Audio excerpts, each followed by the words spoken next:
Hello and welcome to the For Pete's Sake podcast. I'm David O'Connor with eXp Realty. And I'm Alex Blencarn with eXp Realty. And today we're going to be reviewing the July 2023 Peterborough City Market Stats. And then we got the deal of the month and the tip of the month for you. So stay tuned.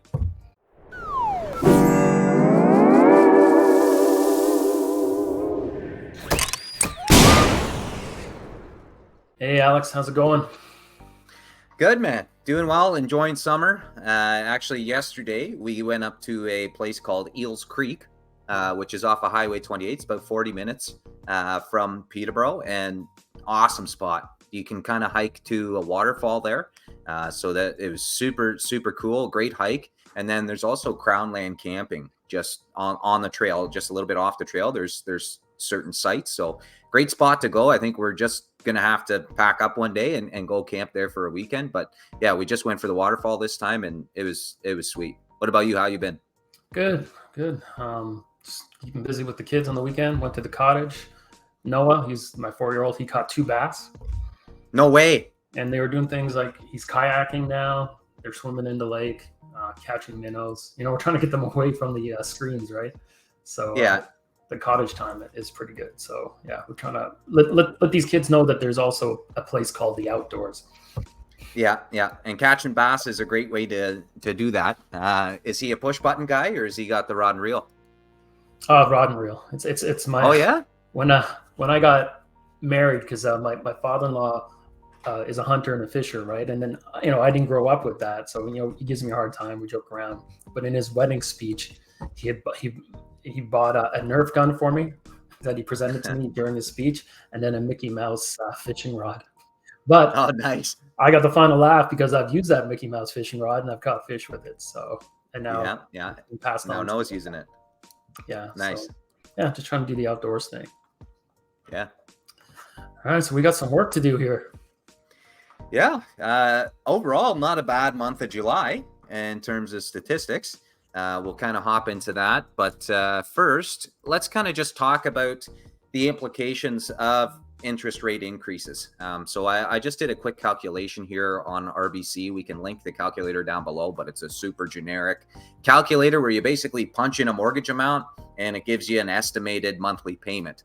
The reason this is important is because when you're calculating a mortgage, there's something called a TDS and a GDS ratio, and always speak with a mortgage professional to get more information. But generally, your TDS ratio, I believe, is when your mortgage payment can only be 39% of your income, your monthly income for your household. I believe it's before tax. So let's say your super simple calculation, your monthly household income was $10,000. That would mean you could devote $3,900 to a mortgage payment. So it got me thinking, okay, well, what kind of mortgage payment, what mortgage amount would give you a mortgage payment of $3,900? And I messed around on RBC and it was a $600,000 mortgage. Gives you a rough mortgage payment of $3,900 and change. So that was nuts because basically these interest rates have increased. And it was using, I believe, a 6.29% rate through this RBC calculator. And that was a fixed rate, and it was a 25-year amortization. And that would mean that you would need to make roughly $10,000 a month in order to qualify for that $600,000 mortgage, which just blows my mind. Is that net or is that gross? I think that 10,000 is gross. So I think that's before tax. But again, this is why it's always good to speak with a mortgage professional. They'll kind of iron out the particulars for you and get you an actual mortgage qualification. But I believe that's gross. So I think it's, let's say it's a couple, maybe one brings in 5, the other one brings in 5 kind of thing. That would give you your 10,000 gross for the month.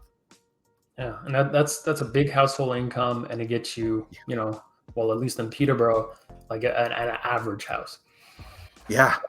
That's the scary part. That's the implication of these mortgage rate increases directly impact the amount that a buyer can borrow, and in turn, the amount a buyer can spend on a home. So that's the particulars, really, just simply put. That's why generally when interest rates increase, the prices of homes decrease. And let's see what happened this month. Yeah, so that tackles the quick intro. I mean, there's a Bank of Canada meeting in September, so everybody gets a great August. Let's see what happens in September. That's all I'm going to say about that. So you can see there, I think as you predicted, Dave, we've got an average sale price increase from last year, went up 2%. So pretty cool to see there. Number of new listings didn't change at all. That's another pretty cool one to see, just because we generally see, a change in those metrics, especially for sales, new listings, days to sell. Like those things are even average price. Those things generally change year over year. New listings didn't. So neat to see there. Number of sales went down by about 10%. And days to sell went up by 26%. So any thoughts there? Yeah, the bottom two jump out at me. The number of sales dropping 10% and the days to sell up 26% just shows it's really slowed down. There's not a lot of purchases happening out there. Yeah, and because of that, it's taking you longer to sell your home. Yeah, and I'm actually surprised prices went up, but we can talk a little bit more about that. Yeah, so there's kind of your average sale price graph there. You see a little bit of an uptick there on the month of July. That's that latest bar. And just look at that run up from January 2019 when we started. It's, gone up about $200,000 in 4 years. So pretty cool to see there. And yeah, there you go. So what we found kind of neat, just looking at these numbers, you had 634 in June of 2023, 653 in July of 2023. You go back a year, you had 654 in June of 2022, 636 in July of 2022. So the months kind of flipped. I mean, you're within $1,000 in terms of average price from last year. June of last year. So yeah, kind of neat there just to see that. You can also see the months between July and August last year relatively had the same average price. So let's see if that repeats itself in 2023. You see that across the board really too. There's not a huge change between the months of July and August. So yeah, let's see if that repeats itself this year. Yeah, I got a bit lucky, but I guess the prediction I made was that July would be the first year over year where the 2023 price was higher than the previous year. Because if you look at all the others, is obviously 2023 was below. Yeah, that had nothing to do with luck, brother. That's all skill. Yeah, and then we were talking a bit offline too, is even though there's a lot happening this year with the interest rates, the uncertainty, everything that's going on, at surface level, it still seems and feels like a more traditional year. Like we're talking pre-pandemic, where it's a little slow in the winter. You get a nice little spring market, prices go up, more inventory, slows down in the summer, and then if it continues this way, we'll see more activity in the fall. Yeah. Let's see what happens. I mean, let's watch those. Let's watch the activity and see if that kind of picks up. I mean, we can see here with new listings. I think on the next slide, it dropped pretty significantly month over month. You can see that last bar there after a pretty hot June for new listings in terms of the last 4 years there. You can see the graph. I would say that June was pretty close to the peak for the last 4 years. And that just fell off a cliff. It went from 193 down to 148 month over month, which is pretty nuts. You saw that same drop in June to July of last year, which is kind of neat. A huge drop there from 210 to 148. And this year we dropped from 193 to 148. So yeah, not a whole lot of new listings coming out in July. And it could be, we know we just had 2 rate hikes. We hit a 20-year high for interest rates. Plus, it's summertime. Families are doing things. Sometimes the buyers take a little break for the summer as well. So I think there's a few things going on there. Yeah. Certainly we're in the dog days of summer here, and that definitely has an impact of, whether people want to move. I mean, you want to go on a camping trip, or do you want to think about moving? You'd probably choose the camping trip. Yeah, exactly. Number of sales fell off a cliff as well. Look at that jump. Huge decline from June to July. And you look at it seems to be relatively the case where you have a bit of a run up in sales, as we were kind of talking about, until you hit kind of the dog days of summer, and then it kind of declines. But yeah, just a huge fall off there from 118 to 68. That's why I think it's more than the dog days. It's got to be that, and the uncertainty and the rate hikes to have that much drop off. Yeah, you look at, I mean, you compare 68 to March when things are relatively slow. I mean, April, May is really considered, you know, where you're getting kind of hottest days of the spring market, and then a little bit of June as well. But you compare that to what you might consider the winter season, which was March, and it's relatively the same as that last month in the winter season. So definitely a huge slowdown in terms of buyer activity in July. Yeah, with those kind of numbers, realtors are going to have to get second jobs. Yeah, and again, that slowdown is probably due to the qualification amount. Again, it's really unfortunately pushing those first-time buyers out of the market unless they have a significant down payment. It's really tough to qualify for a mortgage rate now. And this is another shocker. Look at the difference between that green and blue bar. That is astronomical in terms of that difference. I think that's one of the highest differences that we've seen, except for July of last year, which is kind of neat. But yeah, that green bar is number of active listings, and that blue bar is number of sales. So active listings are the amount of listings that are left over at the end of the month that are still on the market. So you can see a huge increase there in terms of the difference between those active listings, number of sales. Yeah, which is, we're going to get into this in a second, but usually when you see this, you see prices go down, but our prices did trend up. But we have a hypothesis on that. Yeah, stay tuned for that. Couple slides to go. But yeah, you can see 191 for active listings in July of 23 and 68 sales. So let's rewind to July of 2022. You can see that a little bit kind of in the middle of the graph there. 198 active listings, 76 sales. Now, when we subtract those two numbers, again, it's going to give you a difference where you can kind of measure what's happening with the market by looking at this difference. As that difference increases, you're getting into a less tight market because the number of active listings have increased and the number of sales have decreased. There's more active listings here for those buyers to look at. So the inventory is increasing overall in terms of homes on the market that buyers can choose from. Anyway, that difference in July of 2022 was 122. That difference in July of 2023, 123. So again, it's relatively the same market that we saw last July, based on this statistic at least.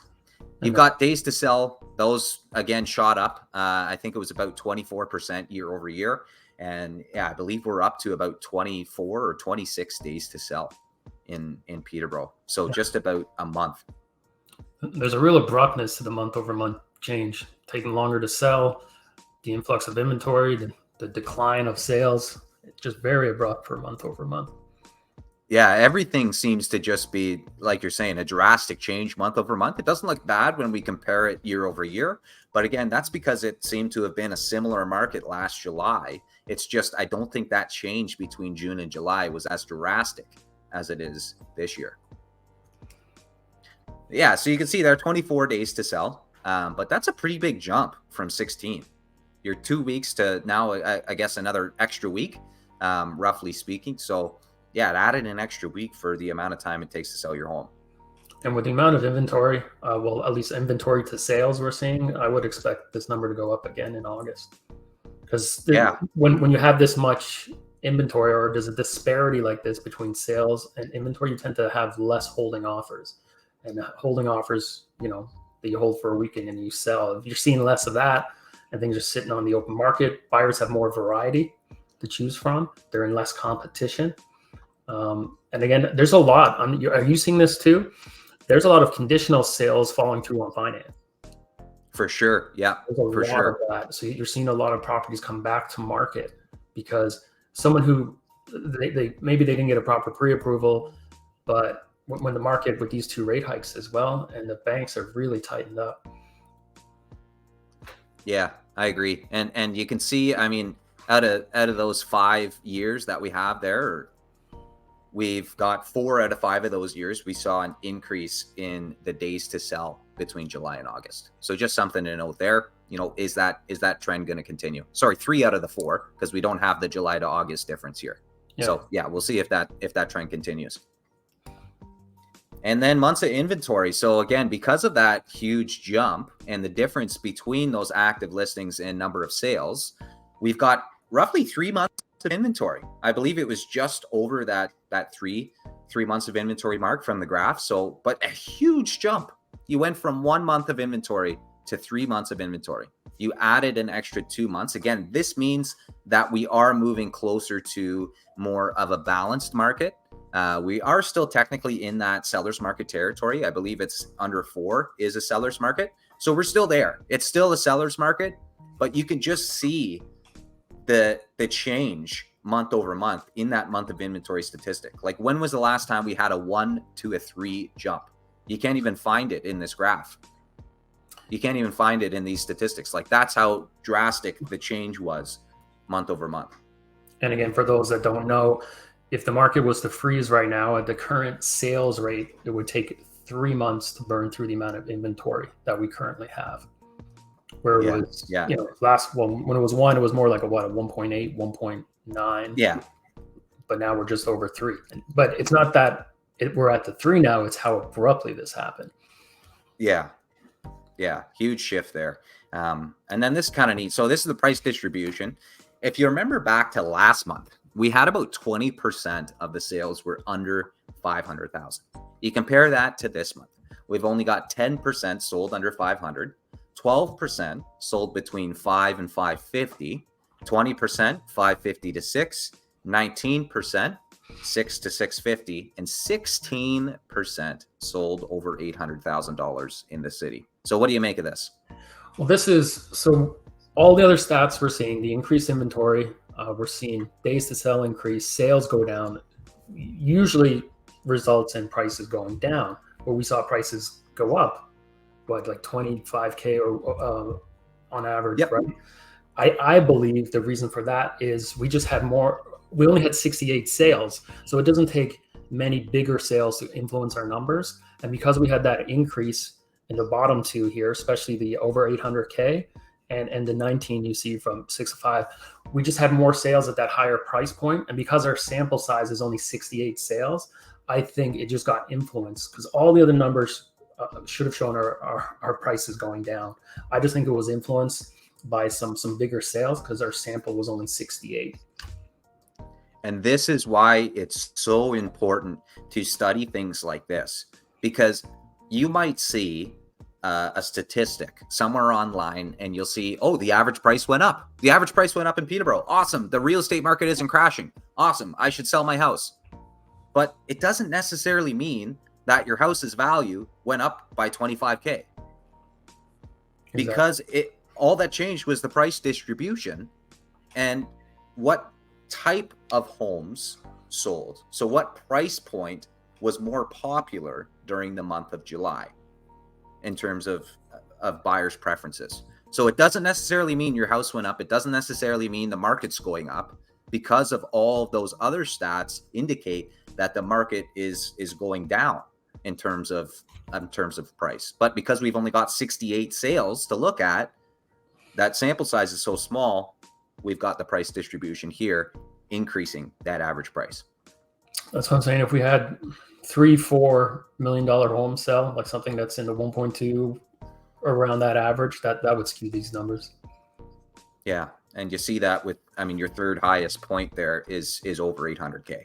That's why this is maybe my new favorite slide, because it shows a lot for all these these different price points and what's happening. Yeah. All right, so tip of the month, Dave. So let's say we're going through a house. I'm a first-time buyer. What are some things that might pop up that we should maybe look for that could be insurance issues? Now, insurance issues doesn't necessarily mean that I won't get insurance, but it means that I might have to pay a little bit more for my insurance because the house that I'm looking to purchase has these items inside? What are Yeah. some things that I should look for? Yeah, really. So we were talking about how something you just want to be mindful when you're seeing a house, because I feel like a lot of people deal with the insurance after the fact. But some things to consider when you're going through a house. Well, first, there's geographical. If you're really far from a fire hall or a fire hydrant, that can impact your ability to get insurance and your insurance rate. We talked about this, like island properties. When it's really hard for fire services to get there, that will also influence it. For the actual home itself, the insurance company will send out a checklist, and it will usually have things like what's the electrical. So if they see knob and tube, if they see aluminum, they don't like that. Doesn't mean they won't insure it, but they may charge you a premium. Or in some cases, some of the more conservative ones will not insure you. When it comes to plumbing, they don't like to see things like poly B. And then century homes, older homes, I've had clients run into issues when it's an older home with stone foundation. And again, if it hasn't been upfitted with electrical, plumbing, these can be hurdles. Another one we talked about for more like rural properties or cottages is your wood burning stove and the wet certification.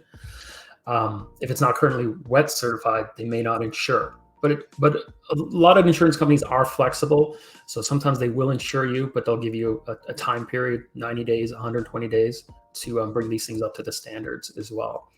So these are just different things to consider, because you may not get insurance, or you eventually will find somebody for a lot of these issues, but you'll be paying a premium. So you want to build that into your budget if that's the case.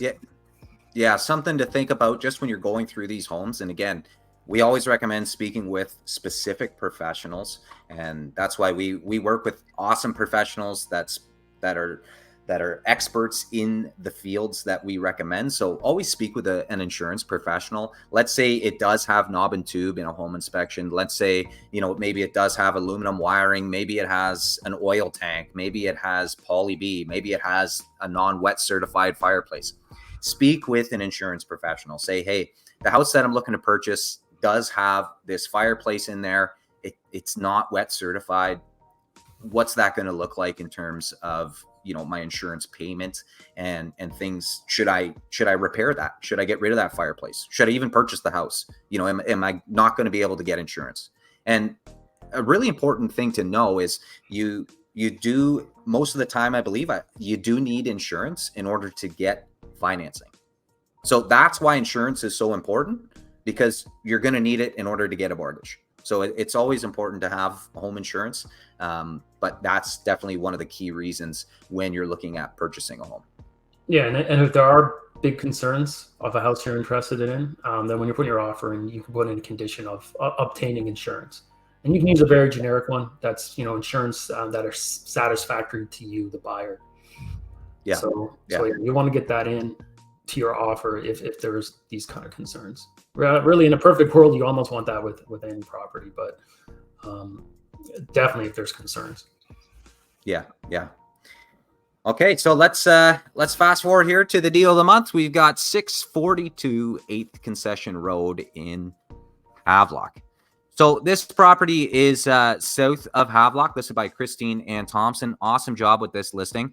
$450, if you can believe it. Now, it does only have 2 bedrooms and 2 bathrooms, but this is something that we kind of flagged as the deal of the month for those downsizers or first-time buyers. It's, my dream is to go live out in the country, and this is kind of, something like that, where you get that country living for a relatively reasonable price at $450. And you're out in Havelock, so you're south of Havelock, which is about 30 minutes from Peterborough, but it generally is a little bit cheaper out in Havelock as opposed to Peterborough. So you can generally get more bang for your buck if you go a little bit further east and you're willing to commute, let's say if you do work in Peterborough. But yeah, just an awesome house here. It's in relatively good shape. You've got the metal roof. I believe we're just under half an acre, or it's about half an acre in terms of lot size, but you can just see it just offers that country property, country lifestyle that so many people love and enjoy, and seems to be perfect for that first time buyer or that downsizer. Yeah, I like. I guess this one's probably about 30 minutes to Peterborough, but also you're just what 2 minutes down the road from downtown Havelock, and I love downtown Havelock. There's lots of amenities, great little restaurants, and they always have events going on. But so you're close to Havelock. Obviously Norwood's a stone throw away as well, and you're only 30 minutes to Peterborough. Yeah, just down Highway 7 here. So for those that aren't familiar with kind of Highway 7, you've got Peterborough here, and then you just continue east. You go through Norwood, you'll go through Havelock, you go through Marmora, then you'll go to Madoc, and then, I mean, this is kind of out of our range, but there's Galadar there. Never been there. I've kind of gone as far as Madoc. Yeah, as again, the That more goes all the way to Ottawa. The more east you go, as you said, more bang for your buck. Yeah, and that goes all the way to Ottawa, which is kind of neat. So I guess that's when I've driven, is, you know, visiting my sister in Ottawa, just heading down Highway 7 here. But yeah, until you get to Ottawa. Awesome. Surprised you're not buying this one.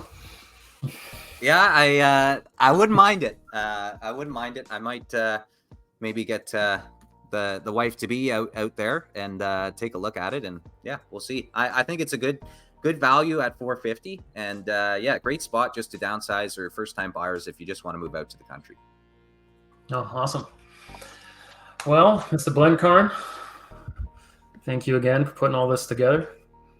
Yeah, thank you for joining me and for your insights and everything. It's always a pleasure. Yeah, it's gonna be interesting. See how the market unfolds in the next few months, and we'll stay on top of it as usual. So, thank you everyone for tuning in. We appreciate it. And without further ado, that's all, folks. Take care. Until next time.